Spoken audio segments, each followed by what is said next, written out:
The most essential thing in thermal simulation engineering is the 3D model provided by the customers.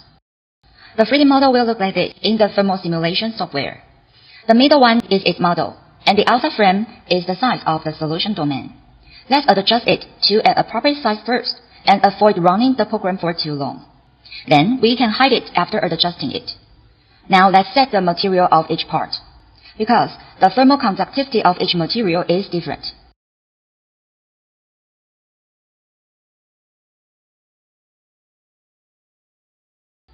These two pieces are its PCB. The material of PCB is more complicated because there are many layers inside. We may choose the function of PCB from the Smart Part library. Let's assume this PCB is a 4-layer board in the current building definition. Also, we assume the copper pouring rate of each layer is 20%. Then we can click the OK option. It will come out that the equivalent axial and planar thermal conductivity are 4.9 and 10.8 respectively. After clicking OK, the setup of the large circuit board is completed. Next, let's set this small circuit board as a 4-layer board, same as the big one. But the difference is we assume that its copper pouring rate is 15%, and you will notice that its equivalent thermal conductivity decreases both horizontally and vertically, because copper is a good conductor for heat source. When reducing the thermal resistivity, the thermal conductivity will also decrease. After the confirmation, both PCBs have finished the setting up. Next step, we have two pieces of silicon thermal pads. Set the K value to 3.5, and the setting is completed. So these two pieces are our IC heat source. The material of these two heat sources must be set in the library. The packaging of each IC is different.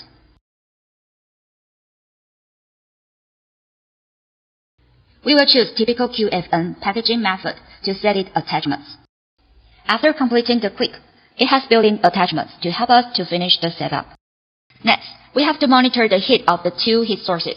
Both of them need to reach an average status, so we have to click the maximum and the average temperature.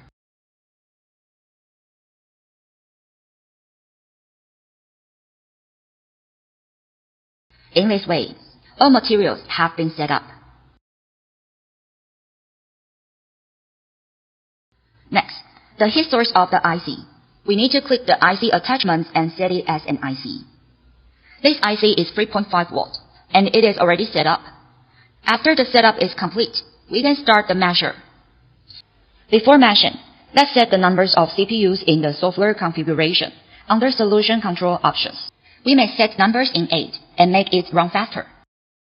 Next, we can choose the mesh control. In the current built-in option, they are all in a proportional size. Then we press the measure button, and it will start running the measure. Now the measure is done. It has run out 380,000 mesh. Let's click the drawing. You will find in every detail, especially in the holes, every mesh has been cut extremely precise. Then a good mesh is complete. Let's see the mesh of the heat source. The heat source is the key point. You will find out that the heat source of the mesh also looks extremely detailed. It can easily find that there is more mesh has been made in the facade. So that is a qualified mesh. After we finish the meshing, we will start the process of thermal analysis. Now the analysis has been completed. You will figure out it is the temperature of the housing, approximately 59 degrees Celsius around in the deep blue area. Let's check the structure inside.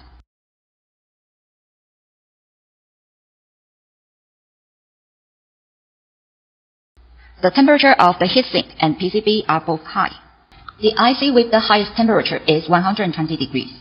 The lowest temperature is 56 degrees in the corner of PCB, almost the same temperature as the housing.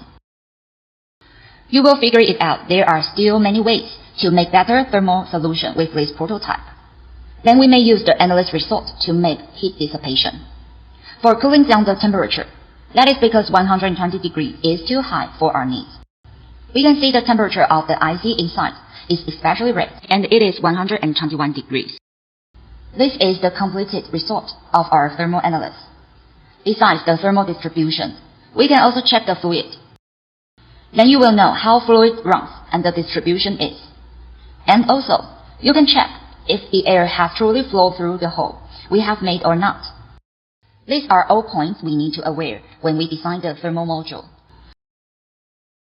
Hope you have enjoyed our thermal analysis sharing. Thank you.